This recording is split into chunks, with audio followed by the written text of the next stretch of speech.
Praise the lord. ఈవేళ మనము అన్యాయపు తీర్పు గురించి చూసుకుందాం. ప్రభువైన యేసుక్రీస్తు వారు 2000 సంవత్సరం ముందు ఆయన భూమి మీద ఉన్నప్పుడు ఆయన అప్పగింపబడడానికి ఈ యొక్క అన్యాయపు తీర్పును ఆయనకి ఇచ్చినట్టుగా చూస్తున్నాం.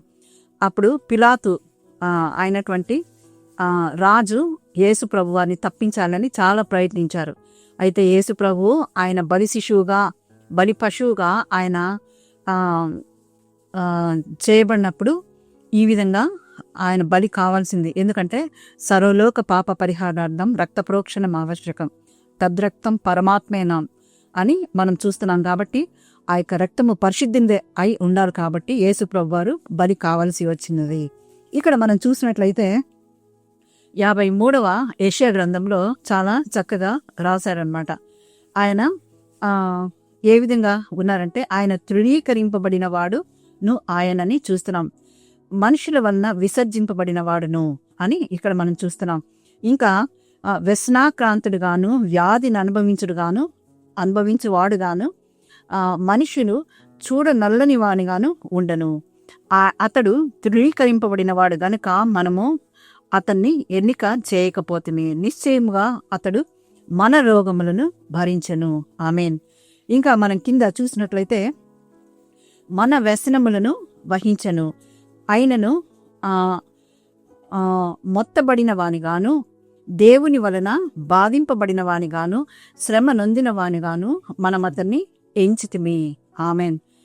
మన అతిక్రమమును బట్టి అతడు గాయపరచబడెను, మన దోషములను బట్టి నలుగగొట్టబడెను, మన సమాధానార్థమైన శిక్ష అతని మీద పడెను, అతడు పొందిన దెబ్బల చేత మనకు స్వస్థత కలుగుచున్నది. మనమందరమును గొర్రెల వలనే త్రోవ తప్పిపోతిమి, మనలో ప్రతివాడును తనకిష్టమైన త్రోవను తొరిగెను.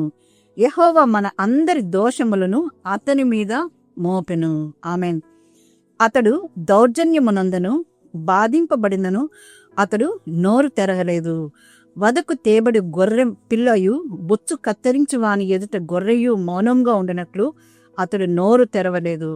అన్యాయపు తీర్పు పొందినవాడై అతడు కొనిపోబడను. ఇక్కడ అన్యాయపు తీర్పు జరిగినట్లుగా మనం చూస్తున్నాం.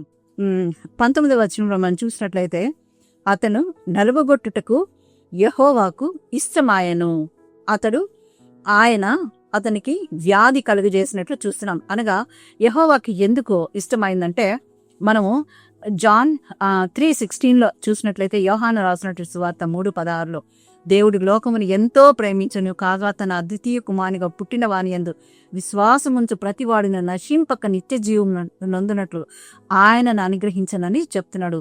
God so loved the world and he gave his only begotten son, whosoever believeth him they will not perish, they will have an everlasting life అని మనము చూస్తున్నాం. కాబట్టి అతడు నలుగగొట్టుటకు యెహోవాకు ఇష్టమాయెను. ఇక్కడ ఒకటి మనం గమనించాలి. తల్లిదండ్రులకు తన యొక్క పిల్లలు కష్టపడటము సామాన్యంగా ఇష్టం ఉండదు. అయితే ఇక్కడ మనందరినీ తన యొక్క కుమారుని కంటే కూడా ప్రభువుని యెహోవా ప్రేమించాడు కనుక అనేక మంది ప్రవక్తలను పాత నిబంధనలు పంపించినప్పటికీ ప్రజలు మారలేదు. అయితే వారి యొక్క పాపంతో కూడినటువంటి మనస్సును మార్చుకోలేకపోయారు. కనుక తన యొక్క ప్రియ కుమారుని ఆయన ఈ భూమి మీదకి పంపి ఆయనను చనిపోయేంత వరకు కూడా శిలువ మరణము నొంది ఆయన చనిపోయి తిరిగి లేచే వరకు యొక్క మిషన్ని అనగా యొక్క ప్రక్రియను చేయడానికి ప్రభువైనటువంటి యెహోవా ఇష్టపడినట్లుగా చూస్తున్నాం.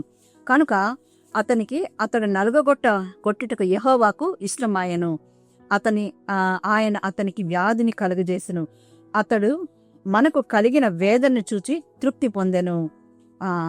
అతను తనకు కలిగిన వేదనను చూచి తృప్తి పొందెనని మనం చూస్తున్నాం. కాబట్టి ఇక్కడ మనం ప్రార్థించే సమయంలో కూడా ఈ యొక్క వాగ్దానం పెట్టి మనం ప్రార్థించాలి. ప్రభువా, నీవు పొందిన దెబ్బల చేత నాకు స్వస్థత అని చెప్పావు, నీవు చిందించిన రక్తం ద్వారా మాకు రక్షణ అన్నావు. కనుక నీ యొక్క వాగ్దానాన్ని నీ కృపలో జ్ఞాపం చేసుకుని నన్ను స్వస్థపరచు, మాకు రక్షణ దయచేయని మనం ప్రార్థించవలసిన వారంగా ఉన్నాము. ఈ యొక్క వాక్యంను దేవుడు మన వెనుకడిలో దీవించుగాక. God bless you. Thank you.